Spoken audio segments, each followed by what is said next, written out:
Good morning, everybody, and welcome to the OLA Town Hall Conference Proposal 101, put together by your CE committee. So my name is Jackie Kropp, and I'm the Director of Library Development at ODL, and I'm also the Chair of CE this year. And we're excited to bring you this information, and I will go ahead and let the other CE committee members introduce themselves, and then we'll get started.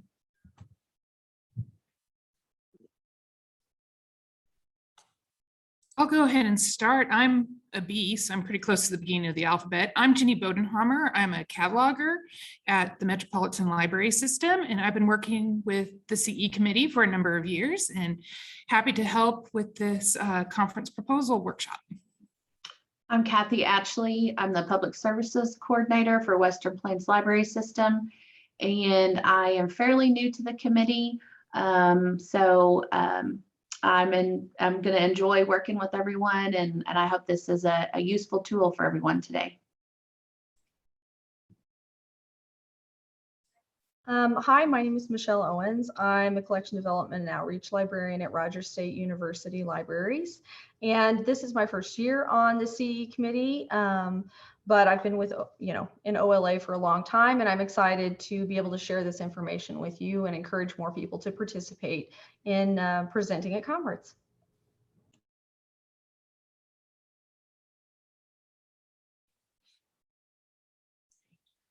Miranda, are you going to just lurk, or do you want to introduce yourself? Oh, I'm sorry. I thought it was just speakers.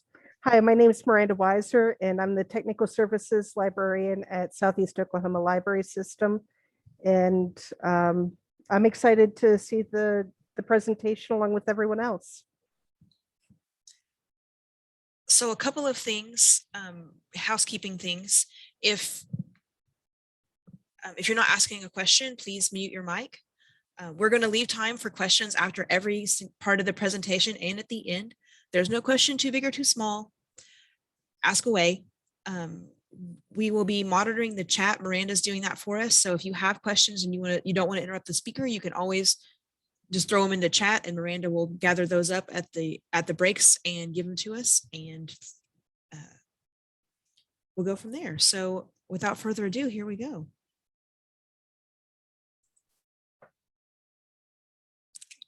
Kathy and Jenny, it's all you. Hello. Oh, Kathy, you're still muted. Okay, I'm here. Well, I'll go ahead and do the first intro slide. This title of our short presentation is "You Might Need to Submit a Conference Proposal If." And it's a way of brainstorming for a conference session. If these are all kind of like flashcards, and just if you want to think about each of them later and go through our presentation and give yourself about 30 minutes, you're sure to come up with good conference ideas.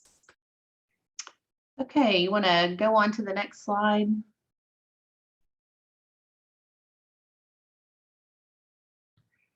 So one of the things the first thing that we kind of thought about is you have done something really cool, and a new project, a new program, a new procedure, and you would like to share that with others because it worked well in your library, it worked well. So that's something that one of the top things that Jenny and I came up with that, I have presented at conferences in the past, and it was usually a process, a procedure, or a program that we tried at Western Plains that worked really well, and we thought others might enjoy doing that also.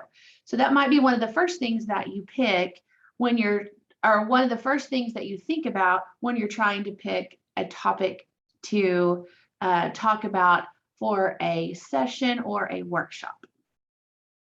Next. So the next slide is, do you want to collaborate with others to present a new idea or work on a project? And so you might want to get along with friends, people at your system, people at your library. It could be through the public library division or the university and college division. Just find some friends and work together. When you work together with people, you're bound to come up with good ideas. And another thing that you can share if you're not too embarrassed is, I tried this and it flopped. And this is kind of your what not to do if you want to do a presentation of some sort and if you're not too embarrassed, go for it. But it's something that you could talk about.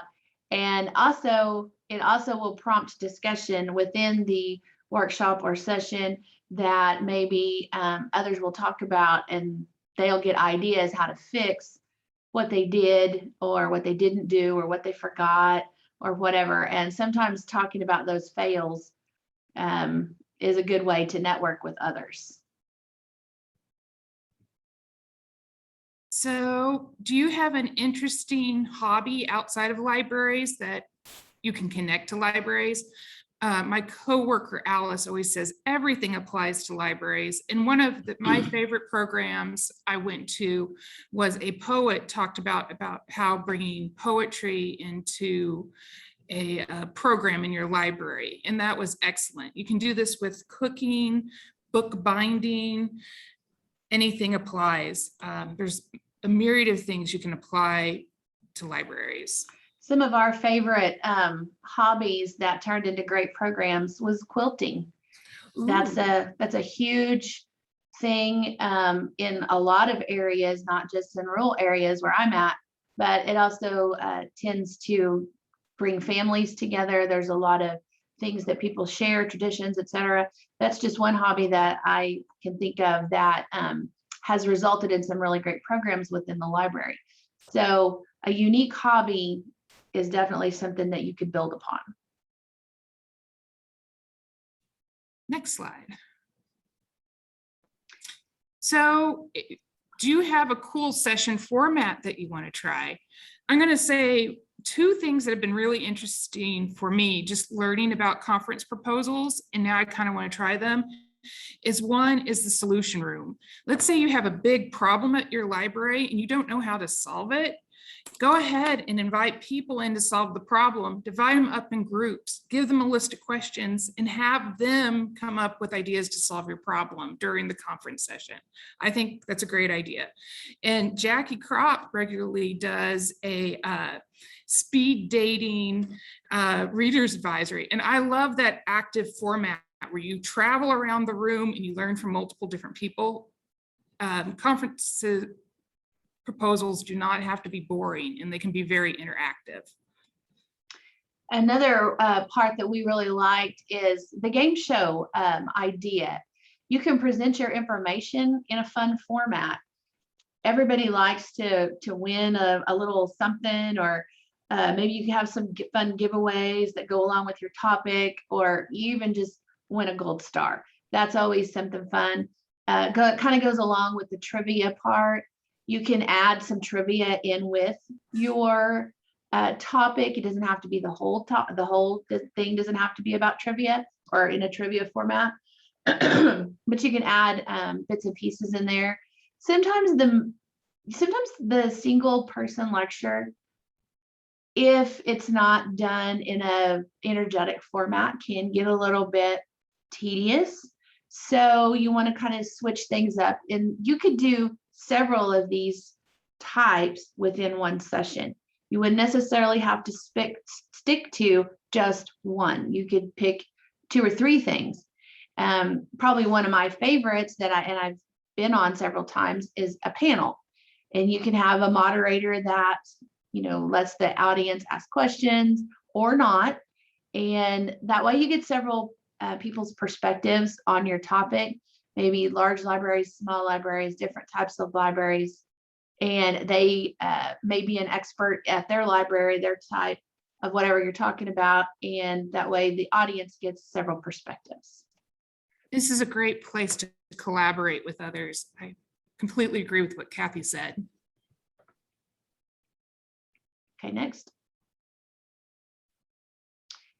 New technology or a new technique that you want to share. I didn't have anything specific as far as new technology, but this goes along with maybe your library has bought a new database for digital books that's brand new on the market and no one else in your state has it. This would be awesome to share, not necessarily advertise, but just share.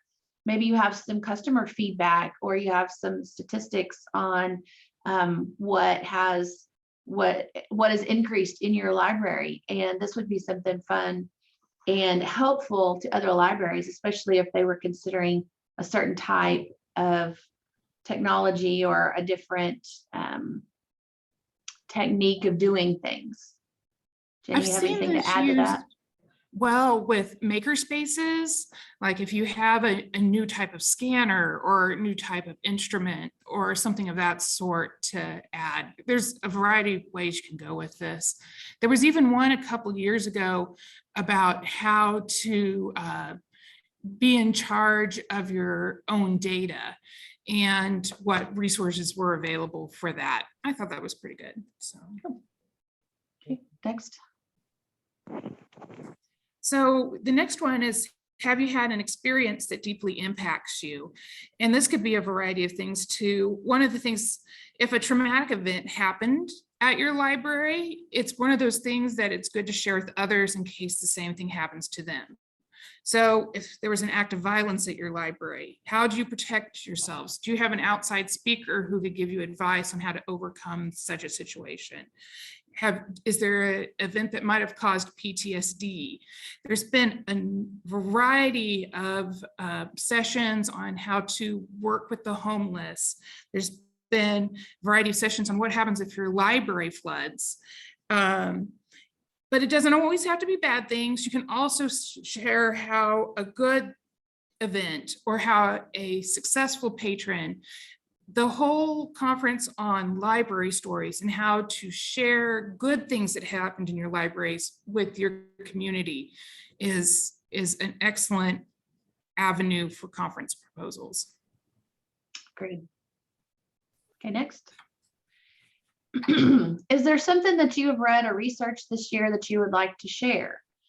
I have not, I can't think of any specific session or workshop that I have attended that's been as off of someone else's research. But if there's a new trend that's out, then definitely do your homework, do some work on it, try it out. And if it looks really promising, make a proposal. Don't let it scare you off. Give it a try, because others may have the same feelings that you have. And because I think a lot of people sometimes get held back. Well, nobody's going to want to know about this. Well, you would be surprised. So give it a try. I've seen project management applied to conference proposals. I've also, there's one management book, and I wish I could remember the name right now, that they shared that information. So you can be a better management, work with people better.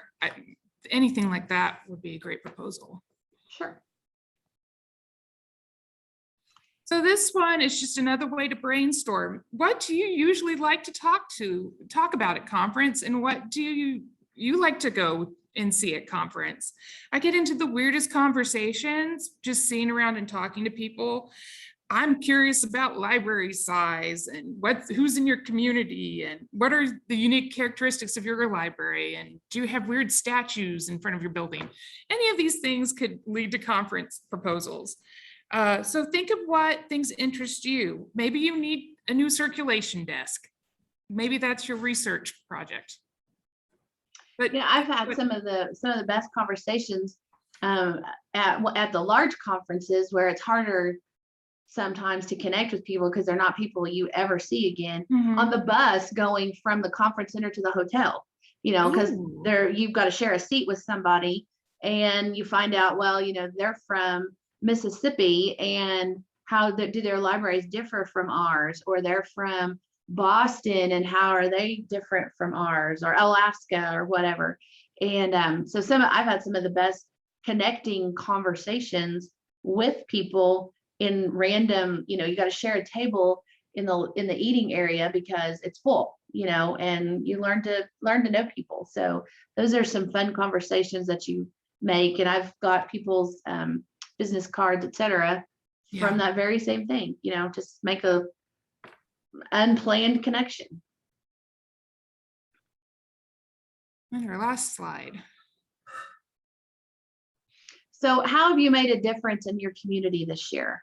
Have you started a tutoring program? Have you brought together a group of people to beautify your downtown and plant flowers in the downtown business planters outside their buildings? Or have you started a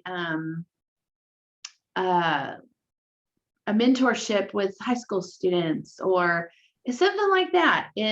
I mean, kind of, you might want to switch your brain and think, how, if I was the Chamber of Commerce, what have I done this year to brag to other people about? And I mean, brag in a good way, you know, sharing way. Anything that you've done in your community, maybe you've partnered with the local museum, or you've partnered with your Parks and Rec department or something like that, that maybe is a little different, that other people have either not thought of or been a little nervous about how to make it work. Go ahead, write that up as a proposal and be ready to share, because there will be people that will be interested in it. Okay, and I think that's all of our slides. Yeah, anybody have any questions for us?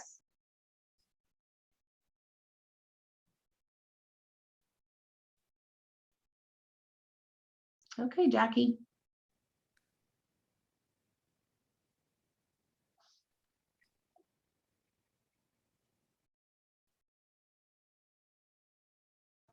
Okay. So I'm going to be talking today about several successful strategies for building learning outcomes and objectives for your conference presentation. Having the right learning objectives from the start really is going to ensure that expectations can be managed and your results can be evaluated. That may just be visually, or there may actually be data that goes along with it. So if you don't mind switching to the next slide. First, we just kind of want to go over the verbiage that is included in the OLA conference presentation application. So it says, please identify up to 3 learning outcomes for your session. Learning outcomes should use active verbs, be measurable, and state what the participants should know or be able to do after your session. So there's several different levels of knowing and doing. So even from this, you know that your participants will need to know more, having learned something, some new information.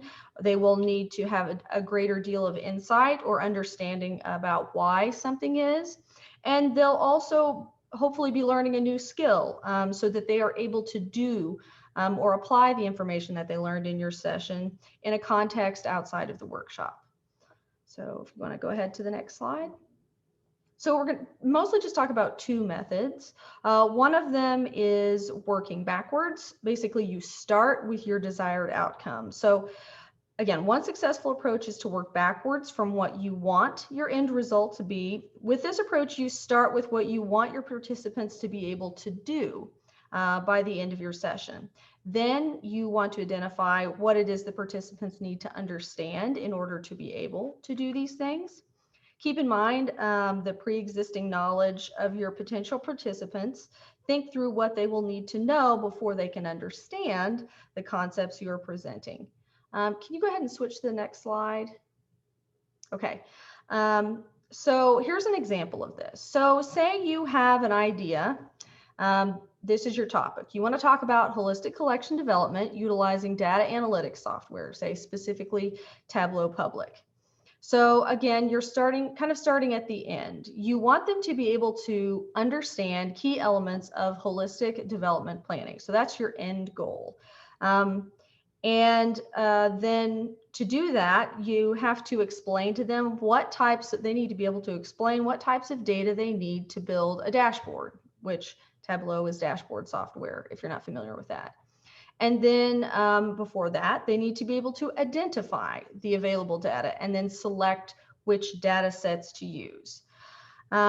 So an alternative also for outcome 1 would be conceptualize development or construction of a holistic collection development plan. So there's a couple different options there. So they have to be able to understand something new, explain something, and identify. And those are all action verbs there at the beginning. Okay, next slide. So here's example 2. The other examples is to start with your topic of interest And then build your objectives based on having your first two objectives combined to create the third. So in this example, your idea is techniques for working with patrons who present as averse to using technology. So your first two is going to be develop greater insight and understanding of behaviors associated with patrons who present as averse to using technology, and then they need to be able to identify a variety of approaches available when working with those who present as averse to using technology.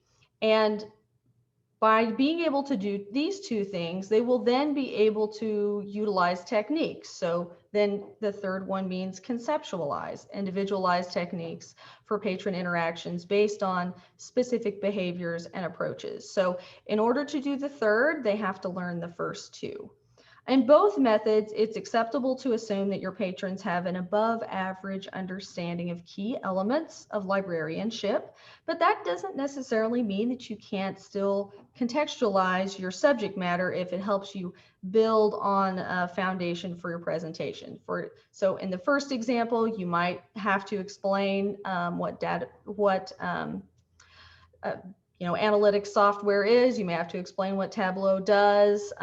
You may have to explain that type of thing. And the example number two, you may have to kind of explain a situation of what it means to be for patrons to present as averse versus actually being averse to technology. So some context is required, but okay, go ahead and go to the next one. Things to keep in mind. First, all of your outcomes must be, again, measurable or at least observable. So you're not going to be able to go out and gather data after this workshop, more than likely, on whether or not viewers actually utilize this. But the feedback that you get from questions afterwards, or if people maybe contact you afterwards, or you actually see that people have changed their minds about things, you have discussion later, that is also, of course, your conference feedback forms, those are also very helpful. But that's at least observable. And then also, one of the reasons that you use active verbs, by crafting your learning objectives using active verbs, they automatically include an aspect of measurability. So, using those action verbs, which you just want to go ahead and flip to the next slide. Here's an example. So you can clearly see develop, identify, explain, plan, choose, interpret, and a lot of those things are easily observable. And if you're doing an interactive workshop where they get to practice elements of it, you can provide opportunities for them to develop, work together in group sessions or something like that. You can make it more fun by doing mini quizzes, or having people reinterpret it or explain it back to you, choose things, demonstrate. And then for more complex topics, sometimes conceptualize is enough. And then, of course, make use of, if you're talking about new resources, you can see that they may be interested in gaining more information about that, or you may change their perspective on something. And again, that can be demonstrated in a variety of ways. So this is just a quick list of easy active verbs. And then, of course, keep in mind how interesting these learning outcomes are going to be for your participants. Again, always keep in mind how you would observe and measure them. Also, how realistic is it for you to obtain these outcomes in the space of time that you have, when you find out how long your speaking time is. So again, realistic. And then also maybe keep in mind, tie into the participants' expectations, and then consider their responsibilities and how realistic it would be for them to utilize what it is you're sharing. Is it practical? And I think that's all I have. That's my last slide. Does anybody have any questions?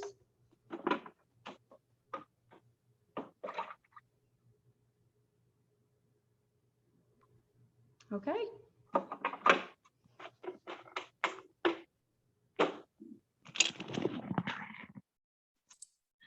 everybody's so quiet this morning. I'm hoping you're just saving all your questions for the end. All right, so the next piece we're going to do is touring the proposal form, and Valerie couldn't be with us this morning, so I am going to take you on a tour of a form. Woo! Okay, so we are going to go to the OLA website, oklibs.org. When you get to the homepage, which is like this, under events, and the second drop down, or the second thing on the drop down is the program proposal form link. Yes, Jackie? Michelle, I can. Jackie, I'm sorry, but can you zoom in a little bit on You're the fine. form? Thank you. Is that better? Yes, thank you. Super. Okay. Sorry about that, guys. Okay, so this is the program proposal form. The top part is just general information, including the dates for conference, March 9th through 11th. It's going to be at the Hyatt Regency Tulsa, which is downtown. Gives you information about all the special requests you can make for the setups, the program links, all that fun stuff. I'm going to let you all read that on your own. The deadline for proposals is September the 30th. Please don't submit things late because the CPC will not look at them and we will all be really sad. So whatever you do before you leave work on September 30th, make sure you turn in your proposal. So essentially, let's get down here to the field. And if you all have any questions about this form or anything on it, the CPC chair, this is Molly Detman, and her email is right here. So you can reach out to her if something doesn't make sense or is missing or anything like that. So the first thing you have to do is decide what kind of program you're going to do. Are you going to do a pre-conference, a half day, a full day? Are you going to do a program session, which is 60 minutes? This year, we're having a poster presentation, which for those of you who may not be familiar, it's going to be just a display and people will have the option to view it at any time during the conference. It'll be set up the entire time. If you want to go a little bit beyond that, you can do an idea lab, and the idea lab is going to be set up to do 15-minute presentations, just little quick snippets. So if you have something really cool you want to share, but it's not in a whole hour long, do an idea lab. Or if you want to do just a collaboration and have a discussion about something, that could be a cool idea lab presentation as well. The next is an event. So if you're in charge of a committee who has something that goes on at conference that's not a session, use event, a luncheon, a business meeting, and then other. So my advice to you is to not use other unless you absolutely need to. But if you do, please make sure to describe your program really well in the box after. If you want to do a program that's longer than 60 minutes, that would be a great reason to do other. We had one this last year that was a 2-hour session, and they used other to describe that they needed a 2-hour session, and we were able to accommodate that. And it was one of the most popular sessions of the whole conference. So don't feel like you're super boxed in, but if you can fit it into one of those pre-existing categories, please do. And then decide if you're willing to present your session virtually pre-recorded. So this year we started offering a virtual component to conference. We did a slot of 10 sessions that were pre-recorded and people got to do that. That's probably going to continue into the future. So if you're willing to present virtually, definitely check that box. Of course, you got to have your program title and your a brief program content description. Now, brief is just make sure that somebody who has no idea what your presentation is about can understand what you're talking about. That's kind of my best advice here, because as a member of CPC, sometimes we'd get descriptions that were 3 sentences long, and that's not enough. We need to know enough to make an informed decision, especially if we have multiple people on the same type of topic. We want to know why we want to pick yours. So again, I'd give me at least a paragraph. But that being said, don't give me a whole 5-page essay, please. Thanks. And then here's learning outcomes, which Michelle so ably told us how to create. So those go in this box here. And then you choose your top audiences. So you get up to 4 that apply, and all library types is down here at the bottom of this list. So be sure to mark that if this applies to everybody in library land.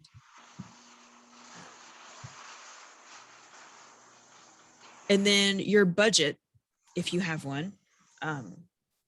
This seems like a good, appropriate place to remind everybody that if you are a practicing Oklahoma librarian, you are not able to be reimbursed for time or travel to go to OLA, to present at OLA conference. That's also in the information at the very top, but I think that's worth remembering or reminding people.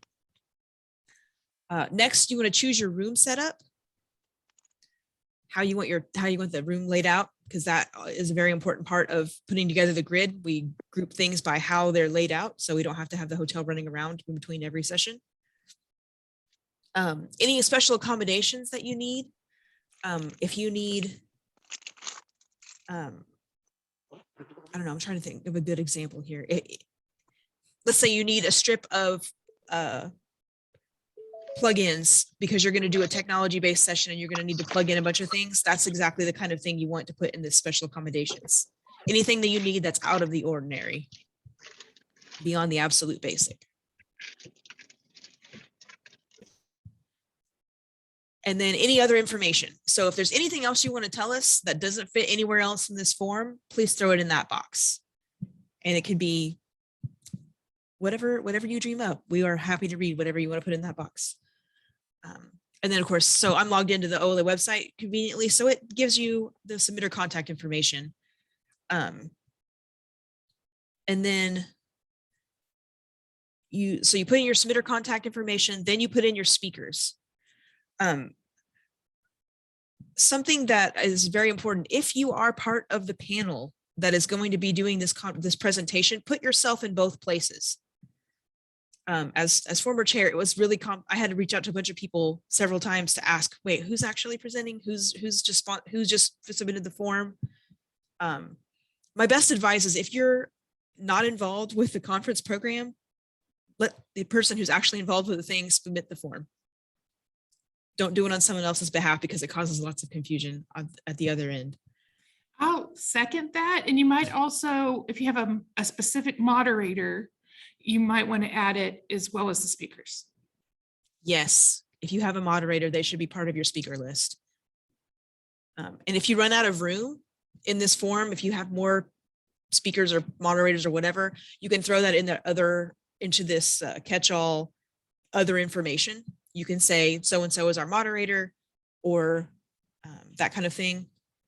It's always good to have more information than less. Okay, so you have up to 4 speakers you can throw in.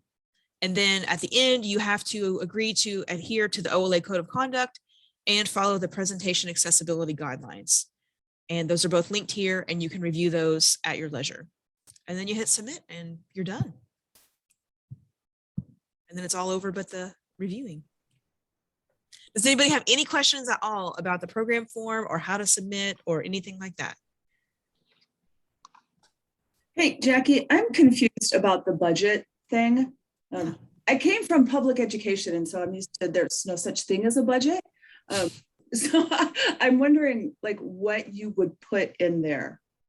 The vast majority of sessions do not have any budget. I will start there. Like 80 to 85% don't. But if you have a speaker from out of town who requires an honorarium or a travel, that's exactly what that's for.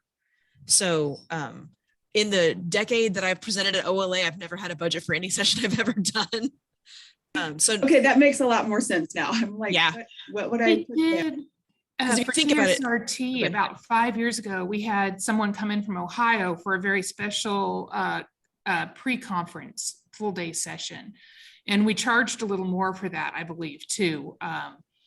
And so sometimes bigger conversations need to happen. And if something is that big, you probably need to write a lot in the other box. Maybe even give Molly Detman a head up. Mm-hmm. Yeah, it's never a bad idea to let the CPC chair know ahead of time if you're going to submit something that does require a budget. But that, requiring a budget though is not a guaranteed, we don't We don't throw out sessions because they ask for money. That's never been a consideration. Sometimes we have people request things that we can't afford, but that's usually the keynote or banquet speakers, which take place in the CPC context, not necessarily in these program proposals. I hope that answers your question, Terry. It does. Thank you. Okay, good deal. Anybody else?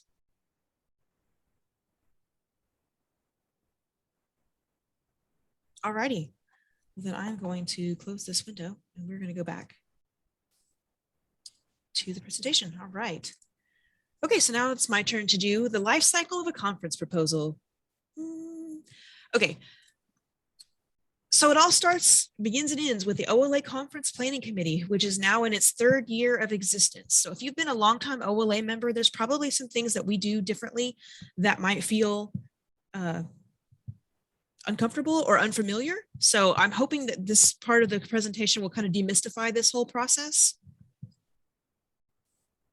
So who is the Conference Planning Committee? Well, there's 14 of us now. So each committee member will serve a 3-year term. Chairs are appointed by presidents. Division and committee reps are appointed by their division. The vendor relations is appointed by the president. And the member at large and student member, those are actually solicited from the membership by a web form. So every 3 years, there'll be a nomination sought, and that will be widely publicized through the OLA channels. So if you want to get onto CPC and you're interested and you're not going to be running for any of those other things, you might consider being a member at large or a student member if you're a SLIS student. But yes, so this is basically the group that decides, is pretty much they're tasked with all things conference. So this is what took place of the old school program committee model. Okay, so here's the schedule. So this is how it's going to work this year. This year, program proposals are due on September the 30th. The program session subcommittee submits their top choices to the CPC chair on October the 6th. So there's a small subcommittee of us that are going to get together to recommend our choices to the CPC chair. I am the chair of that committee.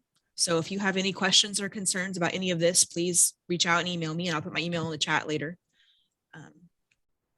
Then on October the 11th, the CPC will meet to finalize those accepted sessions. So that's the point where we will ask questions, have debate, etc. That gives us also the subcommittee time, if we have questions about your proposal, to reach out before the meeting. And then in early November, your speaker letters will go out to the people who've been chosen to present. And then those are due back to Molly by November the 30th. And she will love you forever. As any days you can do closer to before that date than you can is a good idea. I speak from experience. That's a lot to wrangle. So if you get your speaker letter, just sign it and turn it back in. That's my best advice. Okay, so let's talk about what if my proposal isn't chosen? There are so many factors in play. The first factor is space. Each venue has a unique amount of session slots we're allowed to offer. Tulsa is slightly smaller than Norman, so we will have fewer sessions. We have a few fewer slots overall. So that's something to be aware of. Also, sometimes we get submissions that are extremely close to each other, and we have to make the best choice of 3 or 4 proposals that are all on the same theme. A lot of times when that happens, the CPC will reach out to people who are presenting on similar topics and see if they want to work together. We had that do really successfully a couple of years ago with an adult programming session.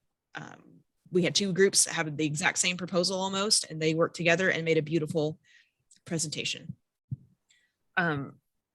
Sometimes it's about, and like we were talking, Terry asked about the budget. Sometimes it is a monetary situation. If you ask for a $500 budget, we may just not have it. The conference budget is pretty lean on how much we spend on proposals for speakers and outside things, but don't let that deter you, because sometimes there's always a way to make that happen in the future. There's always workshops, there's always standalone events, all kinds of ways to make those things happen. Just because it's not submitted for or picked up for conference this year doesn't mean it's dead. Trying to think what else. So the next thing is to, if your proposal isn't chosen, I highly encourage you to seek the feedback from the CE committee and the CPC. It could be something, then you could find out the actual reason. There could be hundreds of different reasons that your proposal wasn't chosen this year. And that doesn't mean that that proposal isn't great, and that it just means that we need the space for something else, or, you know, there's all kinds of reasons. So like, don't get discouraged. Many of us have tried and had proposals rejected and went on to lead very active presentation lives, both at OLA and elsewhere. And then, so to that end, try again, you know, get somebody else to give you feedback. A lot of times if we reject proposals that I've seen, the only one we rejected last year was because it was basically a vendor commercial. And we just couldn't, that was a vendor trying to circumvent doing a booth. So it's very infrequent that we have to turn away good proposals.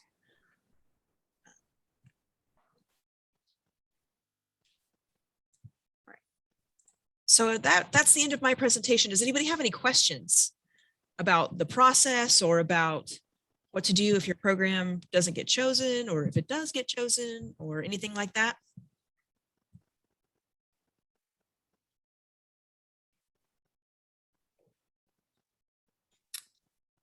I'll just add, working in a community, having somebody check your things, talking to others, asking Molly Detman for feedback, asking Jackie here with the CE committee, or any of us, we're happy to help. Okay, so to that end, thanks, Jenny. That's a good transition to the last slide. If you have any questions, you can email us at ce@oklibs.org.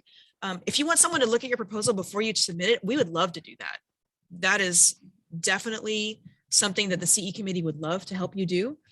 Help you refine your ideas, flesh them out. Most of the time we find proposals that are less successful than others is because they're not specific enough. I think Michelle did a great job. Like, follow her rules for developing your outcomes, and that will guide your presentation submission. It will be that much better if you utilize those tools and tricks, because sometimes it's just something like, we want to talk about books we liked. Well, that's great, but for what age group? And, you know, Reader's Advisory Speed Dating, Jenny was talking about, that's one of my favorite things we've ever done. In fact, I'm going to submit that proposal this year. You know, be very specific. You know, we're going to try to attract adult readers into good books that for people who wouldn't necessarily pick up a book on their own, that kind of thing. You know, we're doing, it's not just, oh, Reader's Advisory, we're going to talk about books in 7 different genres. We're going to specifically target reluctant adult readers, you know, like take it that extra step further, because by and large, you're going to have those specifics. You just need to make sure they get into your proposal. Sometimes brevity makes us want to be broad, but I need, be specific. That's my best advice. Be as clear and as specific as you can. And I will speak from the super technical side of things. If you're way too specific in your library, a bigger conference or more specific thing might be better for your proposal. You might have to broaden it out to a wider base for Oklahoma Library Association if it is extremely technical.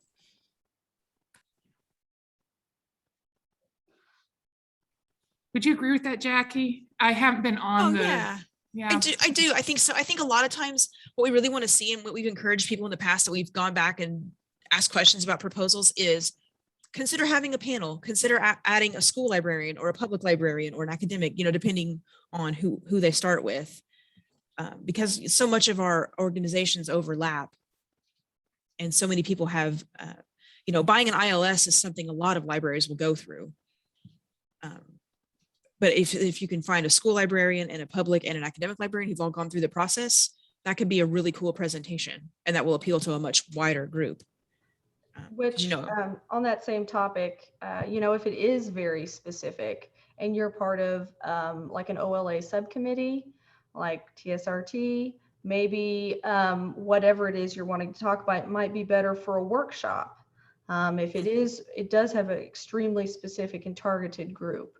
And you don't feel as though you can broaden it to, you know, so, you know, that might be whenever these workshops come up for different subcommittees, it might be a better fit for something like that also. We have a question in the chat. What if you have an idea, but you don't have a presenter? Is there any way to offer the suggestion for an idea for a session? So I would suggest, we run into this problem a lot. And in the new model where the DROCs aren't sponsoring content anymore, this is a harder thing to accomplish, right? What I would do is I would take your suggestion and take it to whatever division roundtable or committee you're part of that deals with that issue and get suggestions from them. Please don't submit a program presentation proposal without speakers. Please don't make the CPC chair have to do that. It happened a lot last year, and it's not a good idea. Feel free to reach out if you have a good idea. Like I said, reach out if you don't, and if you're not a member of a division or committee or anything like that, just reach out to peers and find, crowdsource. Email one of us. We may know somebody who is interested in that particular topic, or we can help connect you. I don't think that's. We definitely want your feedback. We want the idea. Let us do all the pre-work before this thing is submitted to get a presenter on board. Before, we don't want to have to do it after the fact. That's kind of a nightmare.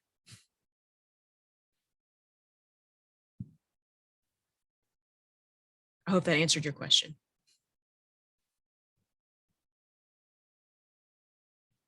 Thank you, Charity.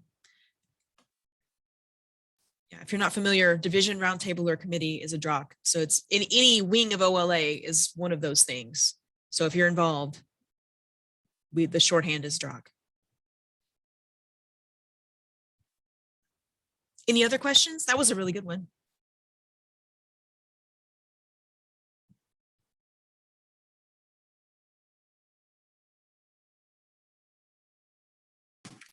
Sort of related, is there a way or a place to say, hey, I'm willing to present, but I don't know, like I don't have a presenting idea, to sort of collaborate, like to help make those connections between people who might have an idea but don't have a presenter and people who are willing to present but can't come up with their own idea at the moment?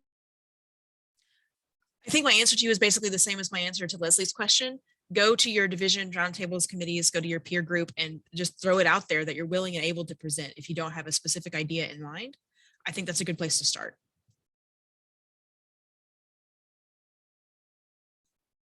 I know most roundtables are interested. If you're interested in being a speaker, just speak up. So.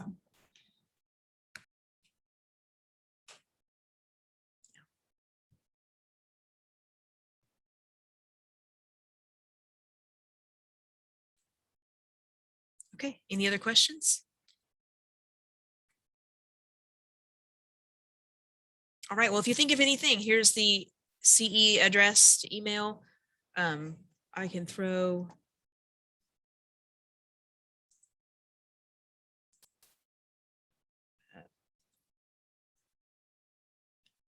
Yeah, just start there. Just send the email to me at ce@oklibs.org and we'll go from there. And I can, if you need to talk to Molly, I can connect you, or you can easily find her information all over, splashed all over the conference page on the OLA website.